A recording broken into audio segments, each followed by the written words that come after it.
മേപ്പാടിയിലേക്ക് കൂടി ഒന്ന് പോയിട്ട് വരാം. അവിടുത്തെ താൽക്കാലിക മോർച്ചറിയുടെ മുന്നിൽ നിന്ന് MS അനീഷ് കുമാർ നമുക്കൊപ്പം ചേരുകയാണ്. അനീഷ്, ആദ്യ ബാച്ച് പുറപ്പെട്ടു, അതിന്റെ കാഴ്ചകൾ നമ്മൾ കണ്ടതാണ്. അടുത്ത ബാച്ച് പുറപ്പെടാനുള്ള ഒരുക്കങ്ങളാണോ? എങ്ങനെയാണ് അവിടുത്തെ ഒരുക്കങ്ങൾ പുരോഗമിക്കുന്നത്?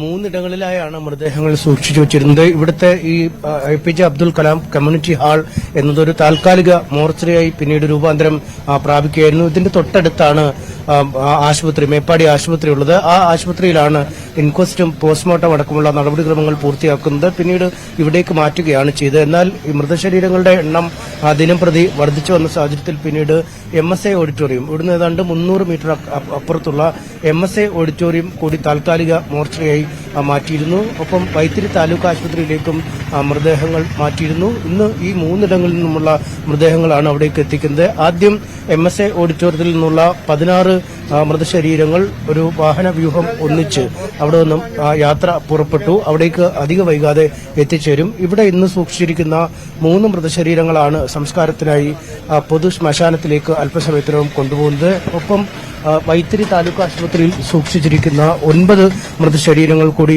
കൊണ്ടുപോകുന്നുണ്ട്. അങ്ങനെ 30-ൽ താഴെ 28 ആണ് ഇന്ന് ഒരുപക്ഷെ ഉണ്ടാവുക. അല്ലെങ്കിൽ 2 എണ്ണം MSAയിൽ നിന്ന് കൂടി എടുക്കാൻ സാധ്യതയുണ്ട്. അങ്ങനെയെങ്കിൽ 30 മൃതശരീരങ്ങളാവും ഇന്ന് സംസ്കരിക്കുക എന്നാണ് അധികൃതർ അല്പസമയം മുമ്പ് നമ്മളോട് വ്യക്തമാക്കിയത്. അതിനുള്ള ക്രമീകരണങ്ങളാണ് ആ താൽക്കാലിക ശ്മശാനത്തിൽ ചെയ്തു വരുന്നതും. ഇവിടെ നമുക്ക് കാണാം PPE കിറ്റ് അണിഞ്ഞ സന്നദ്ധ പ്രവർത്തകർ, മറ്റ് മോർച്ചറിയുടെ സൂക്ഷിപ്പുകാരായി കഴിഞ്ഞ കുറച്ചധികം ദിവസങ്ങളായി സേവനമനുഷ്ഠിക്കുന്ന ആളുകൾ, ഇവരൊക്കെ ഈ മൃതശരീരം കൊണ്ടുപോകുന്നതിനുള്ള തയ്യാറെടുപ്പുകൾ പൂർത്തിയാക്കി കഴിഞ്ഞിരിക്കുന്നു.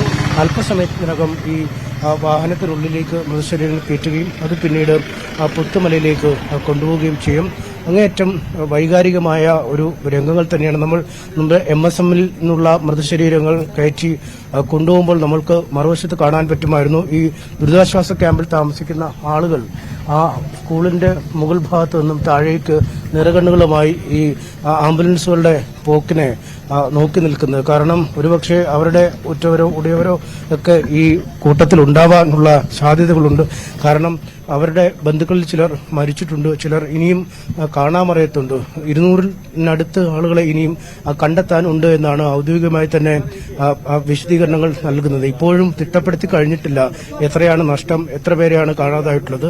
ഔദ്യോഗികമായ കണക്കുകൾ 2-3 ദിവസത്തിനുള്ളിൽ വരുമെന്നാണ് ജില്ലാ ഭരണകൂടം അറിയിച്ചിരിക്കുന്നത്. വിവിധ രീതിയിലുള്ള വിവിധ മാർഗങ്ങൾ അവലംബിച്ച് ഈ ആളുകളുടെ എണ്ണം കണ്ടെത്താനും എത്ര വീടുകൾ പോയി എന്ന് കണ്ടെത്താനും ഒക്കെ ശ്രമിച്ചുകൊണ്ടിരിക്കുന്ന ഒരു സാഹചര്യം കൂടി.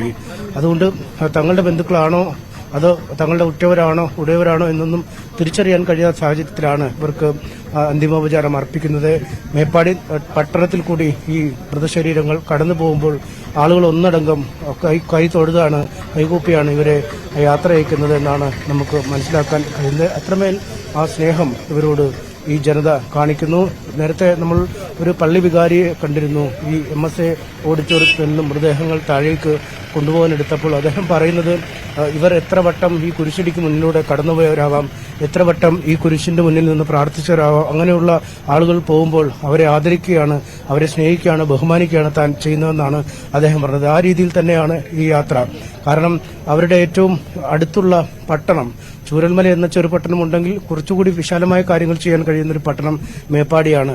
ഈ മേപ്പാടി പട്ടണത്തിലേക്ക് എത്ര വട്ടം ഈ ആളുകൾ എത്തിയിട്ടിരിക്കാം. കർഷകരായ ഈ ആളുകൾ അവരുടെ സാധന സാമഗ്രികൾ വിൽക്കാനോ മറ്റ് സാധന സാമഗ്രികൾ വാങ്ങാനോ അങ്ങനെ പഠിക്കാനോ അങ്ങനെ പല കാര്യങ്ങൾ കൈവരി വന്നിരിക്കാം. പക്ഷേ തിരിച്ചുള്ള യാത്രയിൽ ഇവരെല്ലാം കൂടി ഒന്നിച്ച് പുത്തുമലയിലേക്ക് ഇവർ വന്നിരുന്ന വഴിയിലൂടെ ഒരു മടക്കയാത്ര പോകുന്നു. പിന്നീട് ഒരിക്കലും തിരിച്ചു വരാത്ത ഒരു യാത്ര, ആ യാത്രാമൊഴി നൽകുന്നതിനായാണ് എല്ലാവരും